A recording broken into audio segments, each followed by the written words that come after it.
Guess who's back in the motherfucking house? Struggle Bear here, y'all. What's good? What's good? What's good? What's going on with all my people that's out there, just making it through their struggles? Anyway, y'all, I'm back. I'm back with 3 more reviews. I try to get them out, but of course, I went and turned up and turned out and turned down and turned sideways. Got twisted and turned it upside down. Wig twisted to the side. And, what's your name? You want some candy, little boy? Out there being a motherfucking hoe from the stroll. Anyway, so I'm back. Gonna finish up these 3 videos. Got 2 more that I gotta do that I'm gonna do tomorrow. Don't have power no more, man. Anyway, I'm doing Lethal Weapon Season 1, Episode 2. Now, I don't like to sit there and watch other people's reviews, but sometimes I do it just so that I can go and get some skills from people who have a lot of subscribers. And I was checking out this white guy's post on Lethal Weapon, and he was expecting for them to be able to compact everything that was in Lethal Weapon 1 all into that first episode. Man, this is going to be a series. It's not a remake of the movie. It's a series. And they can't do it. So now I actually like this better because we already get from Lethal Weapon 1, 2, 3, and 4 that they become that Murtaugh and Riggs, Murtaugh and Riggs. I'm gonna call him Roger. And Riggs become like family. And even in the episode 1, you can tell that the family is accepting, but they become so tight to where you got that brother from another mother. Okay, that type of violence. But to be able to stretch it out and see how it comes together, I enjoy that. I enjoy where this is going. I'm not disappointed in this series at all, period. There's little steps that are coming along on how they're getting on and get closer. They're learning more about each other. Well, Roger's learning more about Riggs. And Riggs is learning something from Roger as far as the family part. But getting to let's get into the episode though. I'm not gonna make this a whole long one. It's gonna probably be about 28-30 minutes. So just be prepared to sit back. If you need to sit there and get you some tea, if you need to sit there and get you a cocktail, smoke your motherfucking joint, I don't care. Let's do what we're gonna do. Let's get started.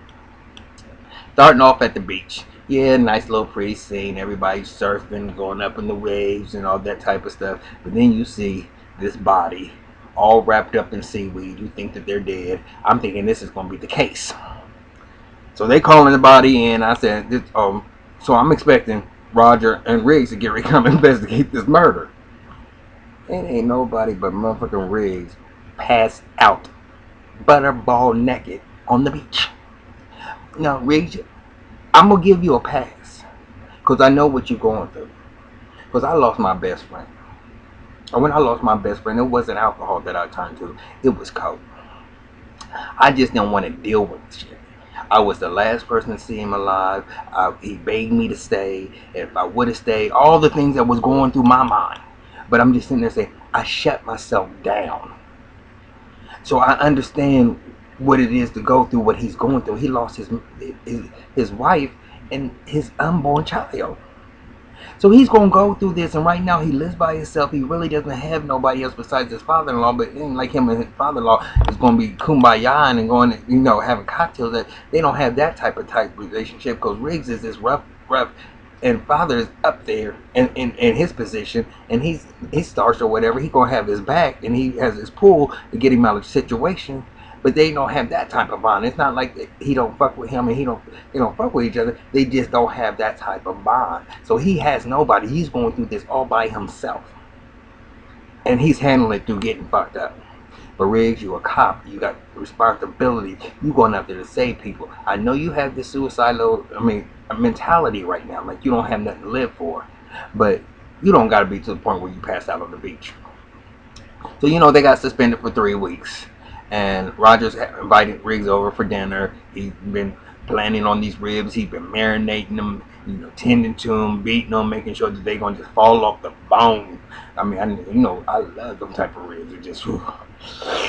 Just makes me want to have some today. So we sitting there, and he getting together, Tristan. I'm expecting him to come or whatever. And she's like, "Well, baby, you ain't really taking advantage of these 3 weeks that you done been off." And she said, "Well, whatever you do, baby, you just make sure that every night you come home to me." So they getting all prepared, and Riggs got his little bottle, because you go visit somebody and they gonna invite you over. They gonna have these little ribs or whatever. You gonna bring a bottle, cake, dessert, some type of dessert, something. You ain't gonna come empty-handed. So he got his little bottle, jumping in the car. Well, he got a call from a real estate agent. She done found a buyer for his house in Texas. Now y'all know right there that was tick boom. That's it. That takes your head, what you was not trying to think about, that you trying to go over here and be with these folks to take your mind off the things and get yourself out of the house. What you trying to avoid is now what you are getting ready to sit there. You can't do it. You can't go over there right now because of everything that's going through your head. You can't go around and pretend to be happy, because that's not you. So he ends up in the bar. He gets his ass beat down because he opened up in there. Girl check. Don't get me wrong, that trick. The girl was checking him out too. Her boyfriend must have been at the jukebox or the bathroom or something. He ain't there. And so she like checking him out. Riggs is fucked up, and right now you see a pretty little girl over there. You're like, I'm gonna smash. I'm gonna smash that shit. And then the boyfriend comes sliding up in there, and Riggs ain't stopped. You got those disrespectful looks, like that nigga still over there like, I see you. So dude came over and beat the bricks out of him. They threw him out, threw him out the club, kicked him, punched him, snapped. He laying there just all fucked up on the ground, y'all. I'm telling you, fucked up. So next day, now Roger calls, and because Trisha said, well, maybe he might check on him and see if he's okay.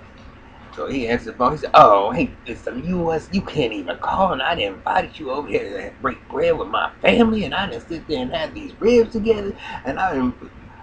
And so Roger either hangs up or Riggs hangs up on him or whatever, because he said, "Hey, Raj," and then so Roger said his piece and hung up on because he pissed. So the next morning, Riggs sitting in a chair, shades on, he's trying to just. First of all, probably I know he got a hangover like shit. And Roger's like something. "Oh, ain't that a motherfucking goddamn bitch? I done sit there and had the audacity to invite you to be around my family, and that's sacred to me. And I done attended to them ribs for 3 days, and you ain't even gonna show up. And then you gonna sit here and got your glasses on and can't even look me in the eye." So Riggs takes off his glasses and he sees that black eye. He said, "Nigga, put them glasses back on." So the captain calls him in there. And, the captain sit there, got up on the board, this large ass motherfucking number. And he said, "Y'all know what that number is?" He said, "Your telephone, your baby mama's number." "Can't be your zip code." He said, "No, that's the number of how much the damages was that y'all caused last week through all of y'all, or 3 weeks ago during all y'all shenanigans. It was almost 1,500,000, y'all, almost 1.5 million. Those niggas were fucking up the motherfucking city." And he's like, "Look, we can't just keep on having you sit there and fuck up the city like that. Our insurance ain't gonna be able to keep on covering us like this. So y'all gonna have to have things under control. So I got something for y'all, but it's just a noise complaint. And don't make this noise complaint into nothing more than what it is." Riggs is happy just to get back in the field, so he zips out the office. Roddy's like, "Yeah, you sure he's ready to go back out? Has he been cleared by the psychiatrist?" He said, "Look, I don't know what type of pull he has, but he's been cleared, and they want him back out there. So you gonna have to deal with your partner for a little bit longer, because he has connections up higher that I don't even understand myself." So Roger goes with him, and they on their way to the scene. Now the noise complaint was this boxer was having a pool party. The boxer, y'all, I ain't gonna lie to you, because y'all already know, if I see something swinging and I think I'm liking it, I'm gonna tell y'all every single time. I don't got no problems with that. Cause that motherfucker was fine. Now all them white bitches and all them Beckys around me. Uh, uh, uh. Anyway, I mean, whatever the case may be, but that. I mean, I'm not gonna go there because I don't know what my artists are gonna be right now. But that's something you could at least had a couple of. I mean, if it's this black boxer, there might be a few Caucasian ladies and bitches up in there, but all of them. I mean, pretty much the whole party was them. Anyway, something. I mean, you can sell me with that motherfucking bullshit. But anyway, it is what it is. It's a typical party for what's the name? And they turning up. But the house next door, there's an arms deal going on. And I'm thinking at first in my head, I'm saying, oh, they making things so hot next door that he probably gonna have a problem and say something to them, and they going into beefing or whatever. So old dude was out on the patio, on the balcony, and he looks down and he sees somebody. We don't know who it is at this particular point in time. And so he come back in, he make a phone call. Then, oh, guess who's here? Guess who I see? And whoever it was said, handle it. He said, don't worry about it, I got this. So he goes and sprays up the party. And he shoots and kills the boxer. And I'm like, no, not daddy, not big dick. Couldn't you get one of them bitches? What's wrong? What's wrong with this picture? Ain't he the main character of this whole plot? Because I'm one of him to be throughout the whole show. I was like, okay, I'm curious to see some chocolate in this episode. Yeah. But he did. But the shooter really wasn't aiming for him. He was aiming for this cocktail waitress there, but we don't know that right now. So the shooter is running from the scene, and he jumps into this propane tank and starts riding down the street. Riggs sits there and jumps onto this motorcycle that's behind him, and then from there, Roger gets in the car. So they're doing their chase. Now, y'all, this video is gonna be about 25, 28 minutes. Y'all know how I'm gonna try to keep it short. So I'm gonna, skip past the antics of the car chase, because y'all know there's always a car chase. But it comes a point where Riggs' bike ends up going up a ramp or something and wrecks, and he falls off safely or whatever. But the bike is in the street, and the propane tank runs over top of it, and it's dragging it. Now Roger's down there, has cut the truck off, and he has a chance to take a shot at the driver. But Roger don't have it in him to take a shot. When I want him to get past, well, he does get past it. He does get past it somewhat. In this episode, but he needs to get past being scared using his pistol. Okay, he really does, because you can't be out there and being a cop, just like Riggs said it last time. You can't be no cop if you're gonna be scared. He said, "Well, I want to live."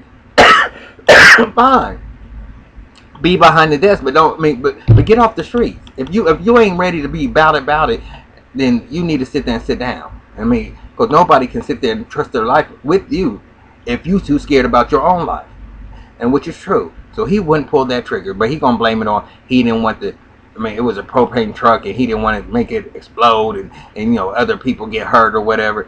I didn't see nobody out on the damn street, no other cars, nowhere. And so he said, well, never mind, we don't gotta worry about none of that, because he's just riding on down the road. Well, the bike is creating these sparks underneath the propane truck, and that ignites it, and the whole truck blows up. So, old dude who had done the shooting originally, he dead. Okay, he's dead. But so they go back to the scene, where the pool party was, and they sitting there trying to figure out, who was the target, who the target was, the intended target. Who was they trying to kill? It wasn't the boxer, and all there was. The white little girl that was throwing a toast or whatever in there, it wasn't her, but they noticed that this cocktail racist was ducking before the shooting even occurs. And so then they find her shoe. Alright, so now her shoe has blood on it, and this is how they're going to be able to track her down from that shoe. Now, I don't remember her getting shot, and I don't know how her blood got on that shoe for them to be able to find her one shoe. How do they know that that was her shoe? Because I mean, they automatically put her with that shoe. And anyway, neither here nor there. So they go back to the office. When they get back to the office, what's his name? Special Agent Bennett Hirsch was there, and he's from the ATF. And I said FBI. No, he said no, the ATF. And he was like, "Look, the guns from your from your from the party is a special type of gun, and it's an MG10. And when at that time they didn't know what type of gun it was, but he knew it was a specialized type of gun that could shoot several rounds at one time, and it was coming from a contractor. So first, but they're not sure who it was. So of course, Roger wants them to have the case. The captain sit there and say, "Women, slow down, slow down, slow down. I already know how y'all niggas roll. I ain't even signed that to y'all yet." They said, "Well, come on, Captain. Who else you gonna sign to? We already got a lead on the girl, and we gonna be able to do it." He's like, "Look, don't y'all go out there showing y'all's motherfucking ass and sitting there costing the city a whole bunch of money. Nah, we on this." So there's two things that's going on with this. They found that the blood drop showed that the girl was pregnant, but Bailey from the part of the CSI team, she called the caterer office because we know that she was a cocktail waitress.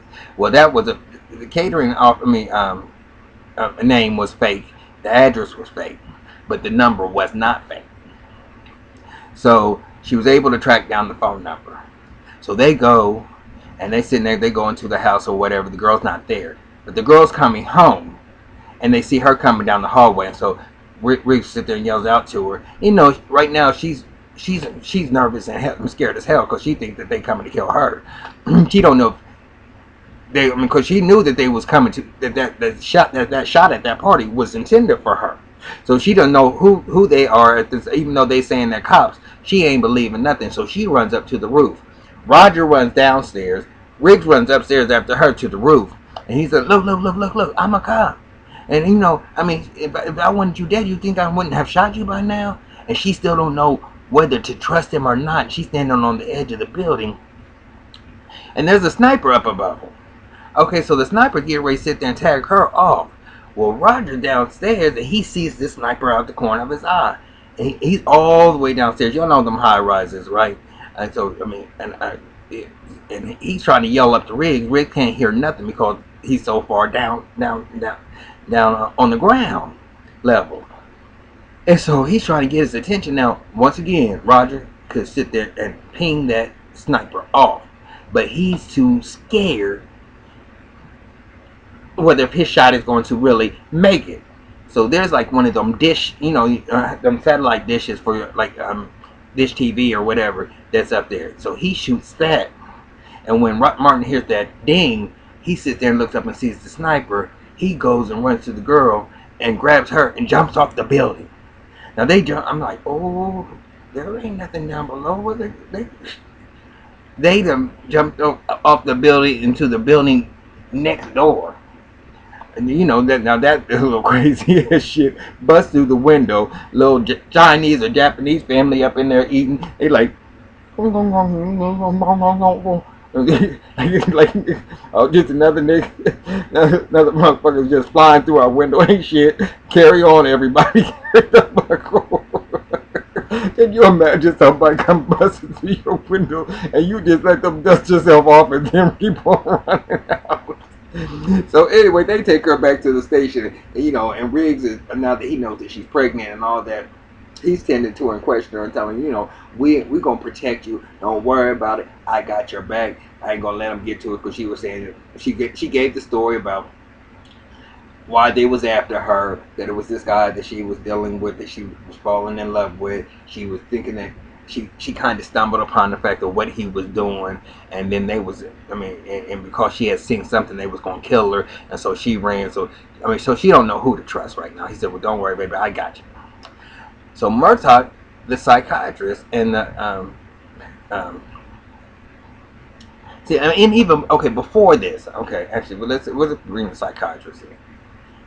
The psychiatrist Riggs is in order for him to carry that gun because of what he's been through, losing his wife. He's supposed to be getting, seeing a psychiatrist to talk about his issues so that he's not a loose cannon out there. And he keeps on boarding the psychiatrist. So he says, so he's looking for his little flask for his liquor. That just shows you how bad he is right now because he got to sit there and have that drink right at the job. That lets you know how bad it is for him right now and what he's going through. So she's like, oh, you looking for this?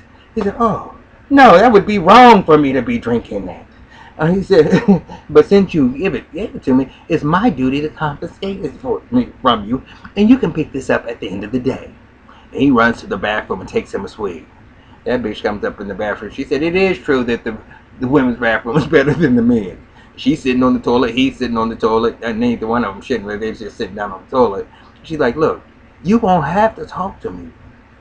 And so he started giving her this fake ass story talking about from the scene of Airplane. Y'all remember Airplane 1977 when that movie Airplane came out with I can't remember what his crazy ass name is because he did Naked Gun or whatever. But anyway, it was a stupid ass movie. So he was taking a line from that.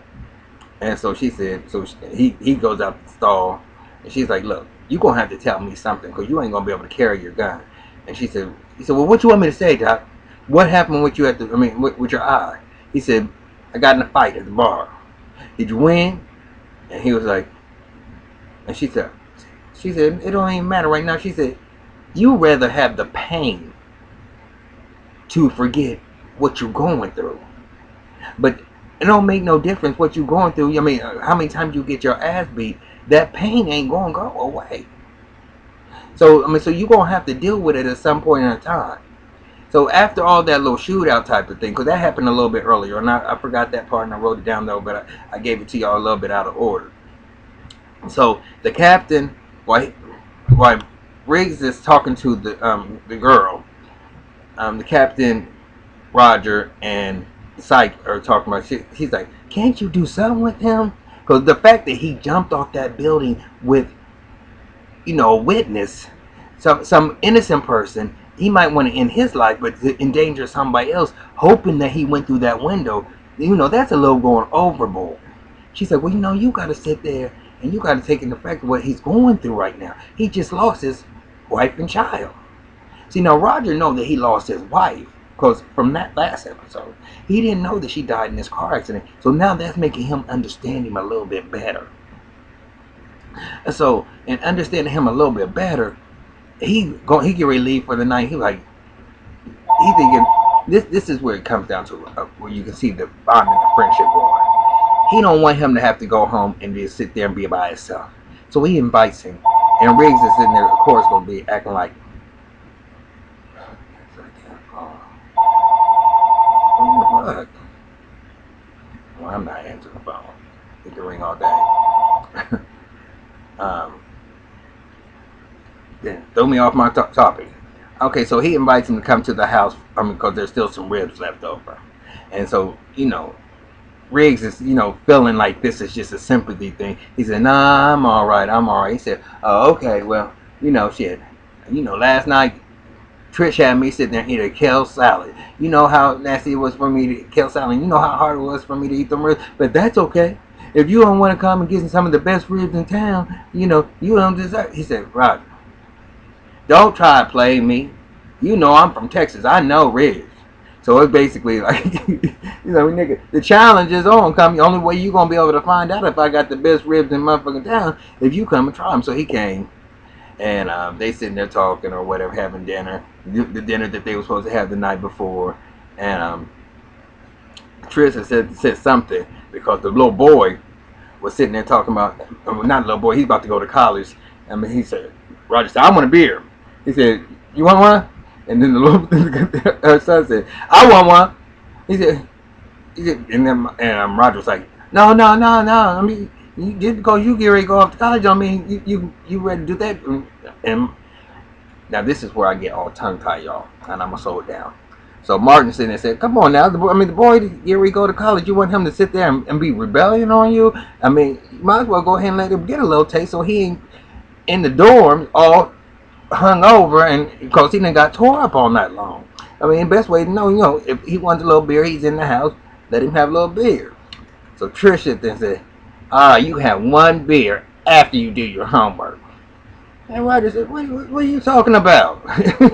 You can smell a beer, son. You can smell a beer like a...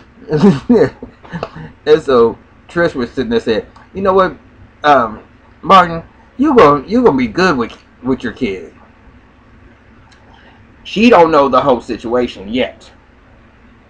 And the whole and the whole thing, Roger sit there and said something about raising a kid. I mean, he could see him raising a kid right now, or something like that. And once he said it, he understood he had put his foot in his mouth because Roger hasn't told. Riggs hasn't told him, but Roger now knows that he lost his wife and his unborn child, and so he realized that it was kind of an insensitive statement. So then the baby starts crying, which was right on time, and Trish goes upstairs to the baby. She calls Roger up there. Now she does that because she's like, "Look, I like Martin and all that, but do you think you might need to get a new partner? Because, baby, I need you to come home every day, and y'all be doing. And Martin is on this just on this little suicide mission with his life, and are you sure that you want to be around that right now? Because you just got been going through your little heart attack or whatever." He's like, "Look, he lost his wife and his baby." So he told her, and that was even more so. "Look, he got all this going on with him. Are you sure you want to be with him? I like him. He's nice and all that. But right now, we got a family. We got this little one. We got a lot to lose ourselves." So I understand where Trish is coming from, but it kind of. And so Roger goes down there, and I thought Riggs had voted, but he all on their little back where they have their little pool or whatever, and the little lawn chair, and he sleep. Roger takes this little beach towel and puts it over top of it, covers him up, and just make it a good night. So the next day, they done found fragments from the CSI guy was having this meeting. Now, Riggs is up in there, and white people do some crazy things sometimes. He in this meeting, you can be relaxed in a meeting, but when you have other people up in there, the ATF or whatever, and you sitting there acting like you just you're at home and you just kicking the bobo with them. Come on now. Don't be so you double dipping your stuff into the dip with your bagel and that type of shit. Shit is nasty. I felt the black guy on that one. He's like, "This is a serious meeting. Can you get a knife and spread that on there? Why are you acting like you just trash?" But we're gonna get past that, y'all. We're gonna speed this up because it's getting a little long. So they found the bullet fragments come from these particular bullets that can only be fired from a gun called MG10, and the MG10s are manufactured at this company called Stonehill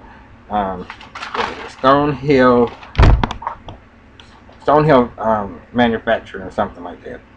And they gave the address. It was in some part of whatever.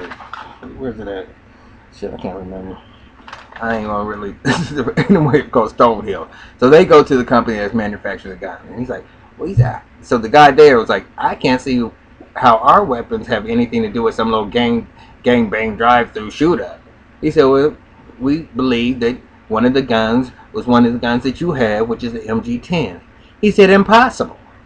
Now, if y'all see Roger and Riggs, if y'all don't remember last week when they went to that warehouse, Roger went in talking to the main guy, and Riggs always comes behind. And goes somewhere else, following somebody else. So they do this little tag team thing. So Roger was like, "Well, we think it's one of them MTs." He said, "No, this list right here shows all of our weapons and who they were dispersed to." He said, "You think I can have a peek at that?" And he said, "No, if you get a subpoena, yeah, sure you can." He said, "Well, how about this? I just shut this place down until I get a warrant, and then we can just cause some problems that way." So he lets them have a look at the list. Meanwhile, Riggs is in the back where the guns are, and black dude who was the sniper up on the roof, he's sitting there testing out these weapons because the bad ones he sits there and gets rid of them, and the good ones what's the name? So he come back there. He said, "Oh, what's going on? Let me see what you got going on here." He said, "Who is you?" He said, "Man, I'm just taking a look around. I'm Martin Riggs." And he said, "I'm just sitting and checking. So what's going on over here with these things?" He said, "I'm testing the weapons out." He said, "I always wonder what one of these guns fuck with." And so he's sitting there shooting it all up in the air while this guy said, "Hold on. You can't be shooting these." And as he sit there and taking the gun away from him, he slips his cell phone out his back pocket. And when he slipped his cell phone out of his back pocket, he said, "Well, I'm good. I'm gonna leave." So he going to the front. Roger coming out. Roger said, "This is how police work goes. I sit there and was able to sit there and find in that list who got these guns lately, and it was this fake name that we already knew about, but we don't know who it is." And so Rick said, "Well, I got this cell phone. How about we just call that fake name? Because there's a Gino in here." And they called. And the phone rings. The guy answered the phone. He sees that it's supposedly from that black dude. And he puts it in his pocket. He said, "I'm here to secure the witness." It was Hirsch from the agent, the ATF agent. He was picking up the girl. He was the inside person. So Riggs, so they on the scramble. So they make a long story short. They find out where the girl is. They save the girl. And I know that's just taking. I don't gotta give y'all the whole gun back. Shoot them up. But they find the girl. They get the girl. They go in there. Roger has that wristwatch on. That's making all that beep beep beep beep beep beep beep beep because his heart rate is racing. He takes that off. And they go up in there, and he actually gets into this little gunfight to where he has some back or whatever. So he's starting to get used to firing his gun now. Okay, he fired it at that dish, and now he had to. He's in it now. He's starting to feel the flow, and they starting to have this bond where I got his back, he got his back. We Starsky and Hutch. Okay, who's Starsky? Because they both want to be Starsky, but they starting to become a team. And what I'm thinking of them like the Dukes of Hazzard, Bo and Luke. Those motherfuckers gonna go in there and they gonna tag team them together. They gonna come out with the win. So afterward, Roger up in the precinct telling his little story like he my big ass, and all the cops are sitting there listening to his story. He said, "You know what? I might have done this and I might have done that, but you know what I call that? I just call that Tuesday." And they all laugh. His wife standing behind him, and she's like, "Oh, well, I want to hear about Wednesday, baby."